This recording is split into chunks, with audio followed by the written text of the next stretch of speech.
episode number 217.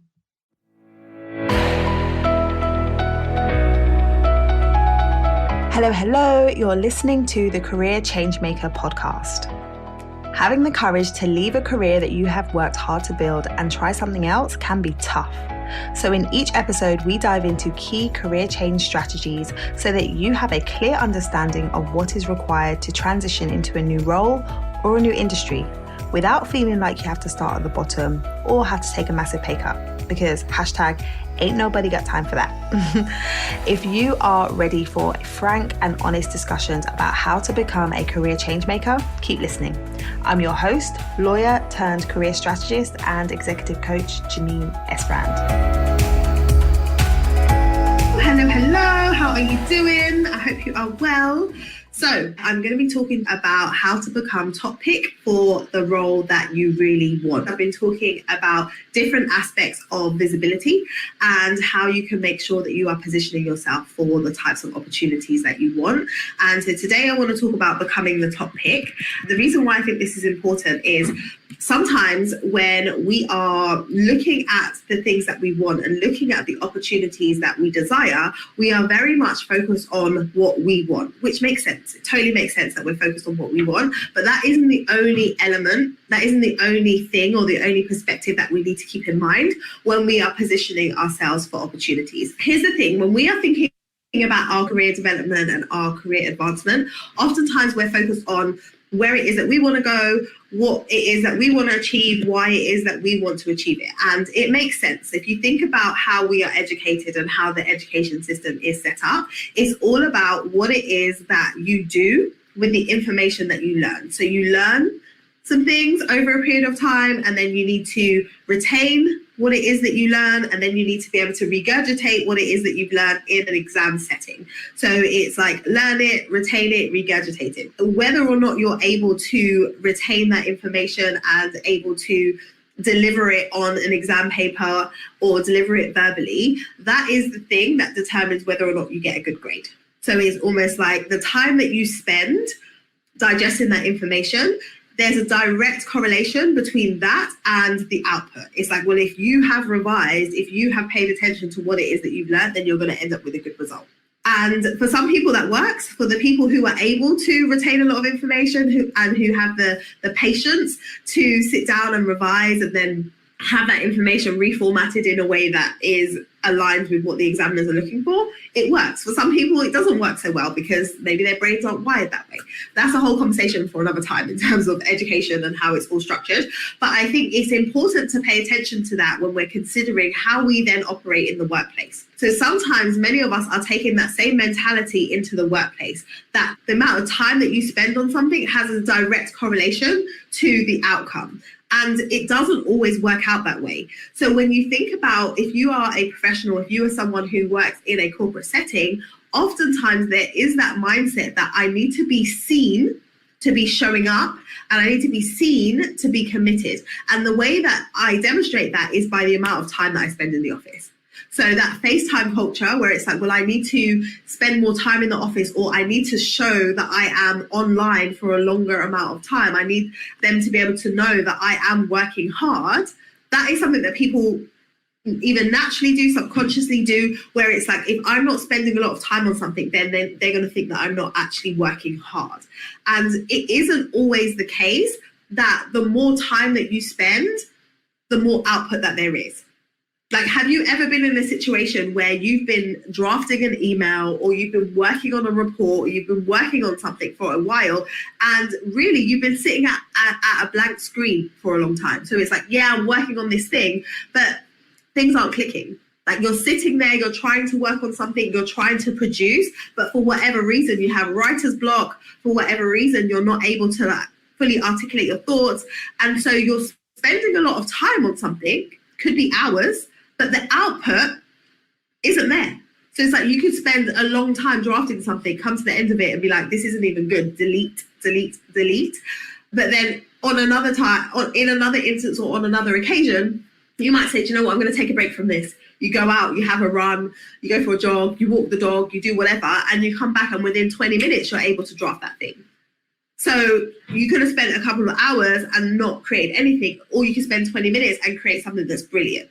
I'm sharing that example with you because we need to look at the way that we're considering output and the way that we're considering success when it comes to the results that you are achieving. Why is this relevant to being the top pick for the opportunity that you want? It's relevant because the way that we're looking at the results is important. If we are just looking at results from a place of how much time that we're spending, we're missing an opportunity to really position ourselves to make an impact without putting in so much more effort. And here's why.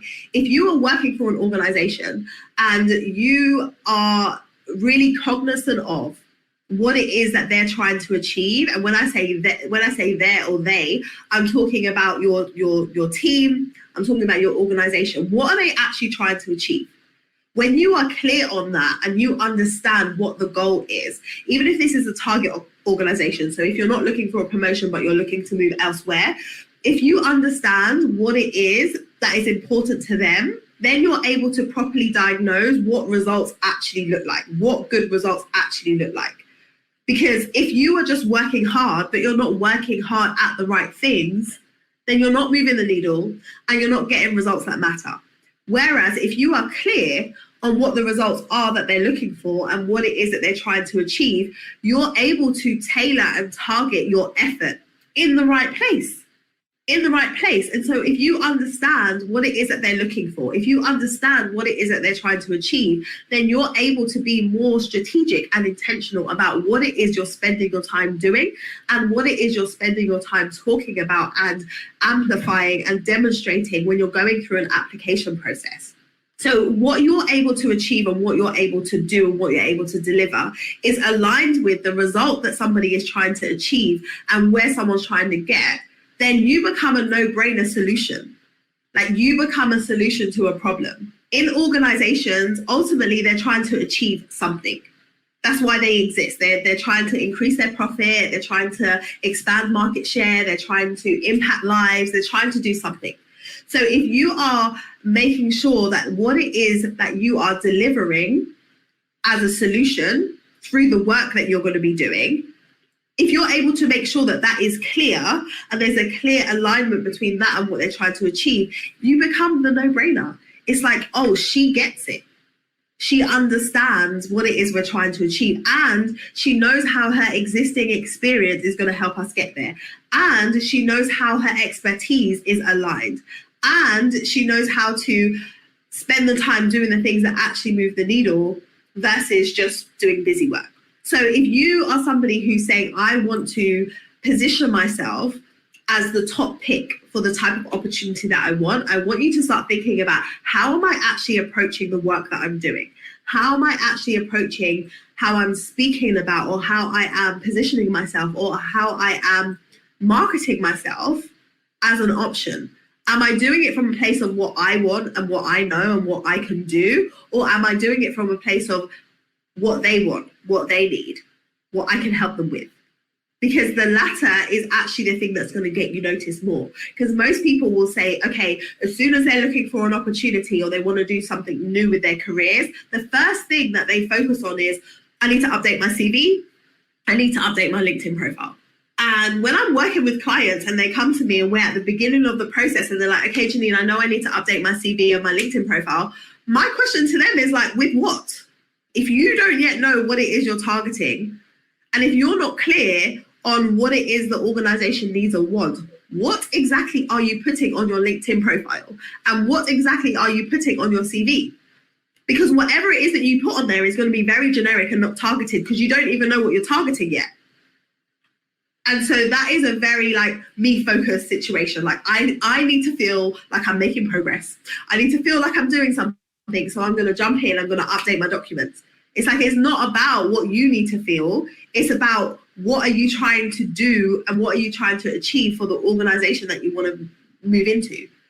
And if you want to do and achieve stuff for them, you need to understand what that is so that you can position yourself as an answer to their problem, as a solution to their issue. Because they are not hiring you to pay you a high 5-figure or 6-figure salary just for the sake of hiring you and paying you that money. They're hiring you and paying you that money because you are helping them to solve a problem within their organization.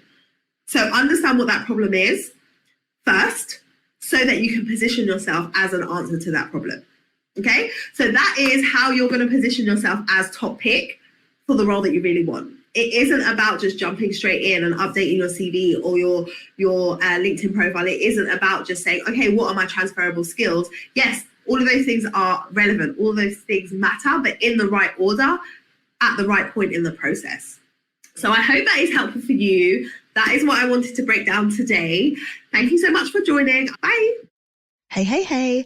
What I know to be true from working with over 100 amazing female professionals is that you may be the best kept secret in your organization, in your industry, in your space. And there are opportunities out there waiting for you. So if you are somebody who wants to take up one of those opportunities, if you want to make a big, bold move in the next 3 to 6 months, and you want to do it in a way that isn't stressful, that isn't time consuming, that doesn't have you feeling burnt out, then lean in, because the Career Changemaker program is back and we are looking to support 10 female professionals who are ready to move into a role with more impact, more meaning, and more pay in the next 3 to 6 months. If you want to understand how to leverage your existing experience, how to position yourself to attract opportunities to you so you don't have to chase them, and land a role that allows you to position yourself as a thought leader in your space, you want to apply for this cohort of the program. We start on the 1st of May and we will be running for 3 months, and there are a limited number of spots. So if this sounds interesting to you, if this sounds like what you need right now in terms of support, then I encourage you to apply without delay. Head over to careerchangemakers.com/CCM program, submit your application, I will review it, and if I think that the program could be a good fit, we can jump on a call and explore what that looks like. So make your application today, because we haven't got long before we get started. I look forward to hearing from you. Thank you so much for taking the time to listen to today's episode. If you enjoyed what you heard, then I want to remind you that caring is sharing. Share this episode out with somebody else and head over to your podcast app to leave us a rating and review. For every rating and review that you leave, it helps us reach more people. It helps more people find the show. So I'd appreciate it if you go and do that right now. Thank you so much.